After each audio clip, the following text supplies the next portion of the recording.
ગોંડલમાં જયરાજસિંહ જાડેજા સભા ગજાવી રહ્યા હતા। આ દરમિયાન અચાનક ભાજપનો ખેસ પહેરેલો એક વ્યક્તિ સવાલ કરવા માટે ઊભો થાય છે અને સવાલ કરે છે કે અમારા ગામનું કામ કોણે રોકીને રાખ્યું છે તેનું નામ જાહેર કરો। તો બીજી બાજુ ગામમાં જે વિકાસના કામો હતા તેમાં જે વિલંબ થયું છે તેને લઈને જયરાજસિંહ જાડેજા દ્વારા જાહેર મંચ પરથી માફી પણ માંગવામાં આવી હતી।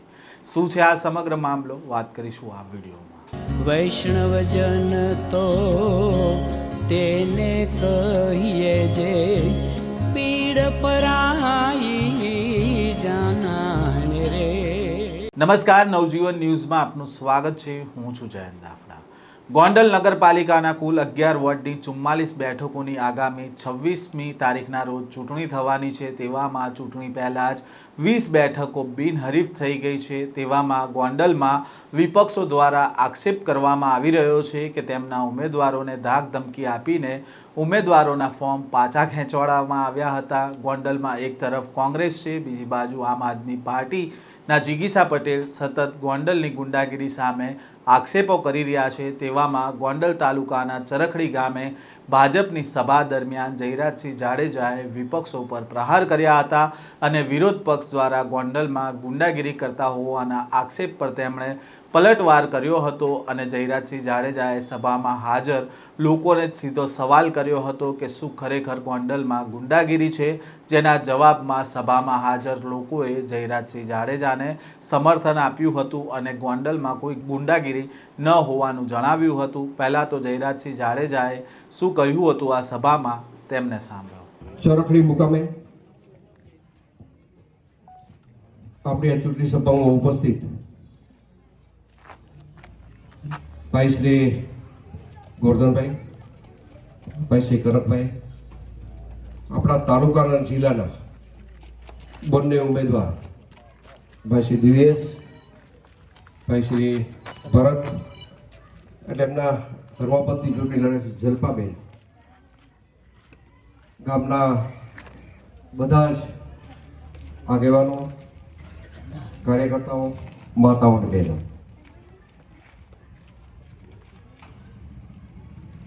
ચરખડીમાં આવી એટલે મને ઓલો 22નો લંબુક્યો યાદ આવી ગયો। લંબુક્યો ને પતી ગયો તો હવે લંબુક્યા સિવાય બીજું કઈ આમ વધારાનું વજન વાળું હોય આવી જાય કઈ આ બધું એટલે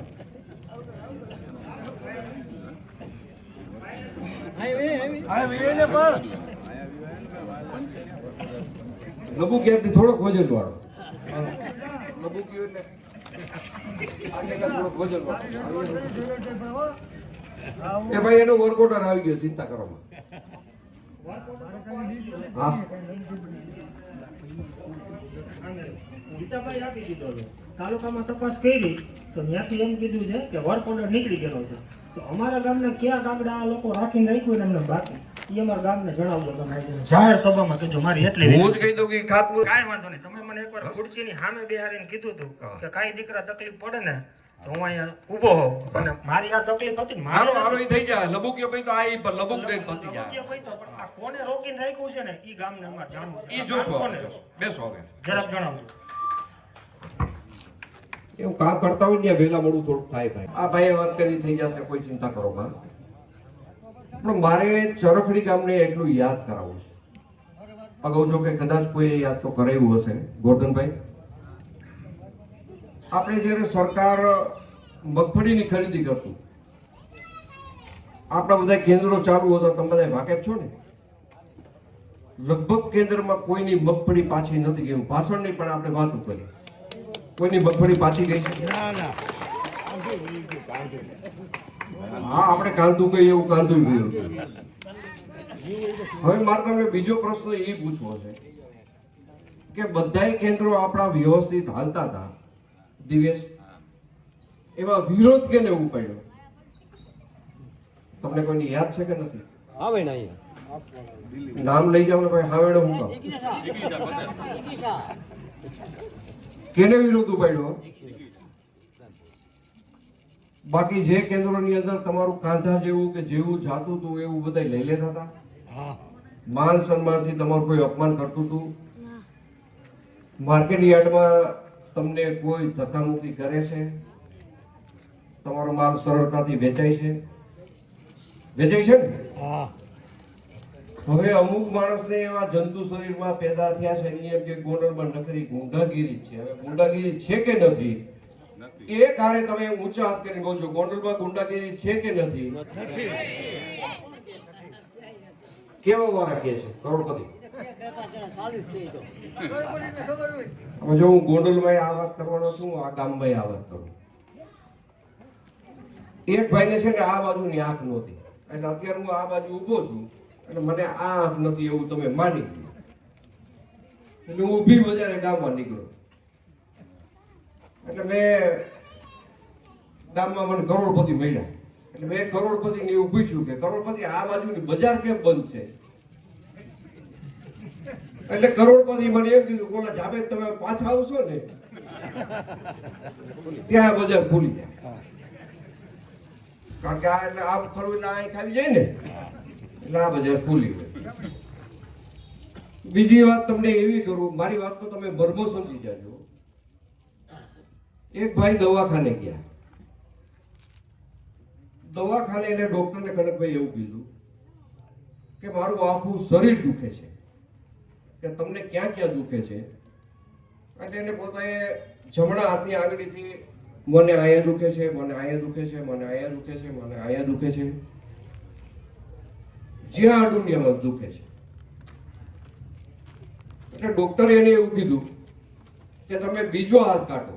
એટલે એને આ રીતે બીજો હાથ કાઢ્યો. હવે તમે તમારા શરીરને અડો જોઈએ.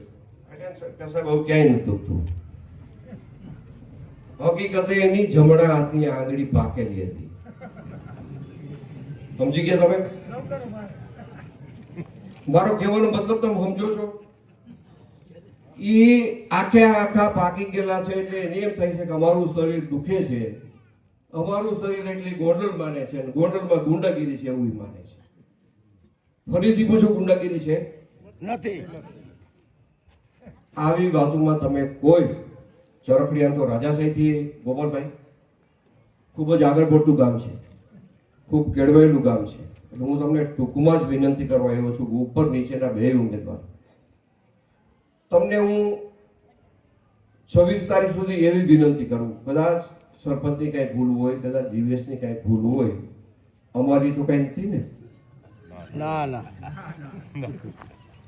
તો તમે બેયની ફરિયાદ કરવા અમને આવજો, અમે એ ફરિયાદ સાંભળશું, અમે એનું નિરાકરણ કરશું. પણ એવું ન કરતા કે આપણે ઓલો શેઠે કૂતરું ભાત વીકી નાખે. ગોપાલભાઈ કે ખેડૂતના ભાગમાં ભાત ન આવે અને ભાત વિખાઈ જાય એવું ન કરતા. નાનું મોટું જે કાંઈ તમારું અટકેલું હશે એની હું તમને ખાતરી આપું છું. હમણાં જે ચોખવટ થઈ ગઈ કે વર્ક ઓર્ડર મળ્યો છે નથી મળ્યો, એમાં પંચાયતની ક્યાંય ભૂલ હશે, ક્યાંય ઢીલ હશે, આ બાજુ યુએસની હશે, પણ અત્યારે તમે બધું ભૂલી જજો એવી વિનંતી કરવા માટે તમને હું આવ્યો છું. ભૂલી જશો ને નાનું મોટું? યાદ નહીં રાખો ને કોઈ એવું. આજે થવાનું છે, કાલે થવાનું છે. હું જવાબદારી લઉં છું. આ ગામના ચોકમાં કહું છું, જ્યાં રોડ જોઈને મને આનંદ થયો. હજી આપણે વિકાસની ગતિ જાળવી રાખવાની છે. હજી આ ગામમાં ઘણું આપણે કરવાનું છે. બધા માતાઓને પણ હું એક વાત કરીશ તો આનંદ થશે. આપણા તાલુકામાં બધે ગેસ ઘરે ગેસ આવે છે, ખબર છે ને તમને? અનિરા સુધી પહોંચી ગયો છે.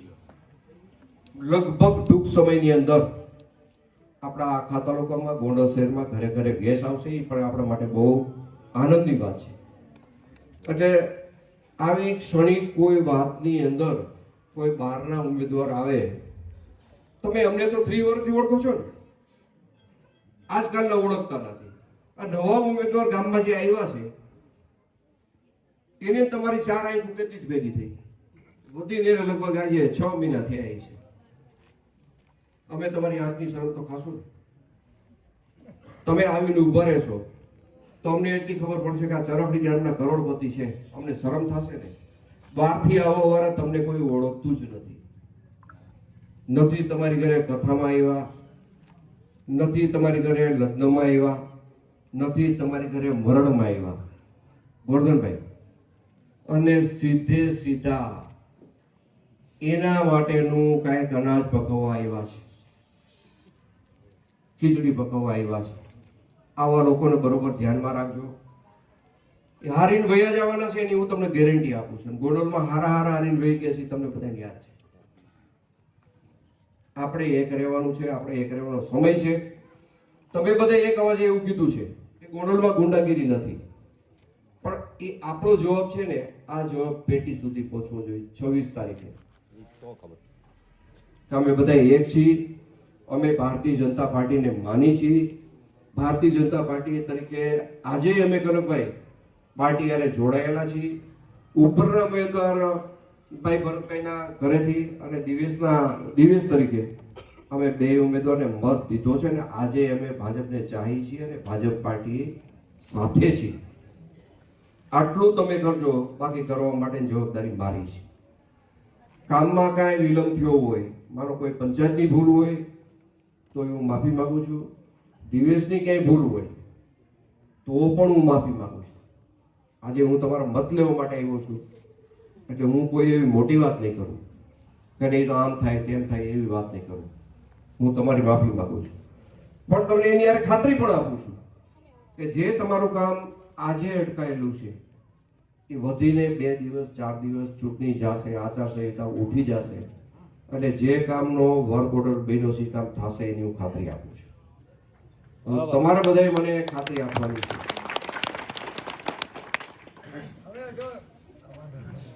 બે હાથ ઊંચા કરીને તમારે મને ખાતરી આપવાની છે કે આપણા તાલુકા પંચાયતના ઉમેદવાર, આપણા જિલ્લા પંચાયતના ઉમેદવાર, એ ભાઈ આપો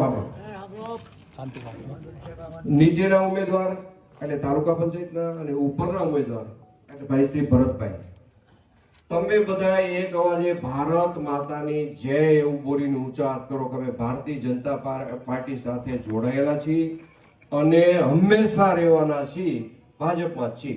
બે હાથ ઊંચા કરી ભારત માતા કી. ચરખડી ગામે જલારામ મંદિર નજીક યોજાયેલી આ સભામાં પૂર્વ ધારાસભ્ય જયરાજસિંહ જાડેજા અને જિલ્લા ભાજપના અગ્રણીઓ હાજર રહ્યા હતા.